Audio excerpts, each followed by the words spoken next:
E aí, galera, tudo bem? Vamos agora resolver o próximo exemplo bem bacana, que vai envolver não só os conhecimentos de geometria vetorial que a gente vinha até estudando, mas também uma abordagem um pouquinho de geometria plana. Então vamos lá. Os pontos médios dos lados do triângulo ABC são M, N e P. Determina a área do triângulo ABC. Eu já deixei aqui o triângulo desenhado para a gente fazer a seguinte discussão. Eu tenho aqui o triângulo ABC e tenho aqui os pontos médios dos seus lados, tá certo? Eu coloquei M nesse cantinho, N nesse, P nesse. Observe que isso aqui é só um esboço do desenho, dadas as informações que o problema deu. Esse M, N, P poderia estar em qualquer um dos lados aqui, eu escolhi colocar justamente nessa ordem, mas foi uma questão de gosto. Se a gente for formar o triângulo MNP, tá certo? Que é o triângulo formado pelos pontos dos lados médios, tá certo? Seria esse triângulo aqui, tá? Ó, então tem esse triângulo MN, depois aqui MP e depois NP. E aí o problema me informou que a área desse triângulo, ele me informou, aliás, as coordenadas desse triângulo e quer determinar a área do triângulo ABC. Como é que a gente faz para determinar a área do triângulo ABC? Basta entender que esse triângulo MNP ele é semelhante ao triângulo ABC. Mas semelhante quanto? Eles são dois triângulos semelhantes eles são dois triângulos semelhantes, mas semelhante da seguinte forma, ó, se nesse cantinho aqui eu tiver o ângulo alfa, aqui eu tiver o ângulo beta e aqui eu tiver o ângulo teta, observe que nesse cantinho aqui, ó, se a gente analisar nesse aqui, ó, se a gente analisar que esse lado aqui é paralelo a AC, tá? Que MN é paralelo a AC e é paralelo porque eu estou conectando dois pontos médios. Isso aqui é o que a gente chama de base média do triângulo, referente a essa base aqui, ó, isso aqui é a base média. E aí, como esse lado é paralelo, como NN é paralelo a C, aqui vai ficar alfa, nesse cantinho vai ser alfa, e nesse cantinho aqui vai ser teta.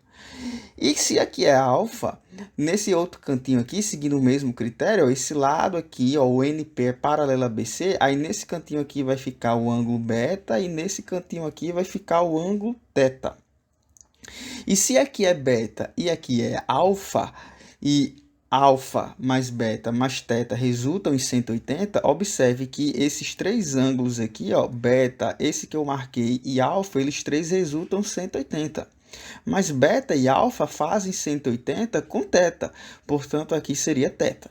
Tá? E da mesma forma, se aqui é teta, a gente consegue demonstrar que aqui é beta e nesse cantinho aqui a gente tem alfa. Portanto, esse triângulo MNP ele tem os mesmos ângulos internos do triângulo ABC. Então, eles são semelhantes.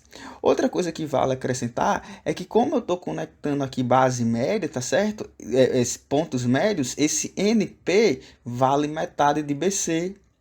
Esse MP vale metade de AB. E por último, esse MN vale metade de AC. Portanto, os lados desse triângulo aqui valem metade dos lados do triângulo ABC. Portanto, a gente tem uma semelhança aí do grande para o pequeno, onde o grande ele é, nos termos dos lados, né, os lados do grande é duas vezes maior do que o lado desse triângulo MNP. E acrescento, do mesmo jeito que o triângulo MNP é semelhante ao triângulo ABC, esses outros três triângulos aqui também são seguindo a mesma lógica. E adianto mais que esses outros três triângulos são semelhantes também ao triângulo do vermelho. E essa semelhança, ela é uma semelhança de razão 1, tá? Porque, na verdade, a gente tem aqui que esse triângulo NMNP, ele é congruente aos triângulos MPC, ANMB e ANP. Então, o que eu estou querendo dizer nessa conversa toda é que quando a gente conecta os quatro pontos médios de um triângulo, a gente forma quatro triângulos que são congruentes, que são iguais. Do ponto de vista informal, são triângulos iguais. São triângulos congruentes, são triângulos de mesma área. Se todo mundo aqui tem a mesma área, então a gente pode dizer que a área do triângulo ABC, tá certo? Eu vou representar assim, tá? A área de ABC, ela é igual a 4 vezes a área de MNP. Então, se a gente determinar a área de MNP, a gente consegue determinar a área de ABC. E aí, como é que faz para determinar a área de MNP? A gente já fez um exemplo parecido, basta determinar dois vetores aí. A gente pode imaginar nessa figura os vetores MN, por exemplo, ó, MN, esse vetor aqui, e esse vetor aqui, ó, MP, tá? Então, se eu pego o vetor MN e MP, o produto vetorial deles, a metade da norma do produto vetorial vai me dar a área desse triângulo MNP, tá? Então, vamos lá. Mn é n menos m. Então, se é n menos m, quem é mn? O vetor mn e vetor mp, tá? N menos m vai ser 3 menos 0, que é 3. Depois, menos 2 menos 1, que vai resultar em menos 3. E depois, 2 menos 3, que vai resultar em menos 1. Depois, mp, que é p menos m. P menos m vai ser 1 menos 0, que é 1. Depois, 0 menos 1, que é menos 1. E depois 2 menos 3, que isso vai resultar em menos 1.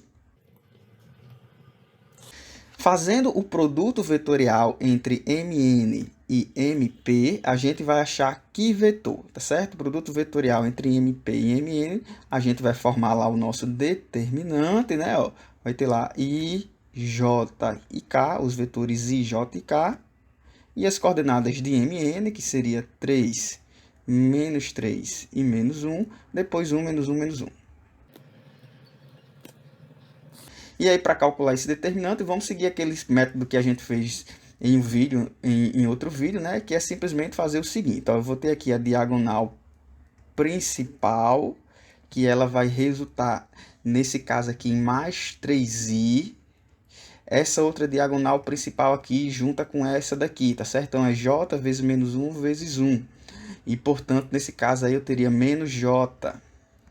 Vou colocar aqui, ó, menos j. Depois k vezes 3 vezes menos 1. Isso vai dar menos 3k. Então, de diagonal principal, a gente tem essa expressão. De diagonal secundária, a gente vai ter o quê? De diagonal secundária, a gente vai ter esse vezes esses aqui, ó, esses 3, que no caso dá menos 3k, e a gente escreve como mais 3k. A gente vai ter esses dois aqui, ó, juntamente com esse último aqui, aí é 3 vezes j vezes menos 1, que dá menos 3j, e assim a gente escreve como sendo mais 3j, tá certo? Então, mais 3j. Depois, i vezes menos 1 vezes 1, isso aqui vai dar mais 1i, e a gente vai escrever como sendo menos i. E aí, o determinante, o produto vetorial entre esses dois vetores, é juntar aí essas duas expressões. Quando a gente juntar as duas expressões, a gente vai ter o seguinte, ó, que mn vetorial mp vai ser igual ao quê? Vamos lá. 3i com menos i, isso vai dar 2i. Depois, menos j com mais 3j, isso vai resultar em mais 2j. E depois, o menos 3k com mais 3k, isso vai resultar em 0k. E, portanto, a gente pode deixar nessa forma algébrica ou no formato de terno ordenado, que seria 2, 2 e 0. Bem, a área de MNP vai ser a metade da norma desse vetor, tá certo? Então, a norma desse vetor vai ser o quê?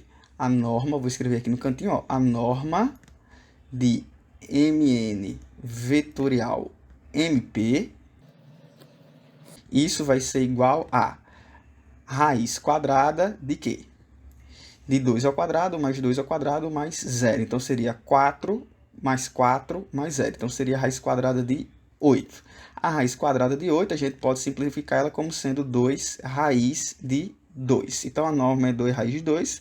Portanto, a área do triângulo ABC vai ser 4 vezes a área de MNP, e a área de MNP é a metade da norma, ou seja, é 2 raiz de 2 dividido por 2.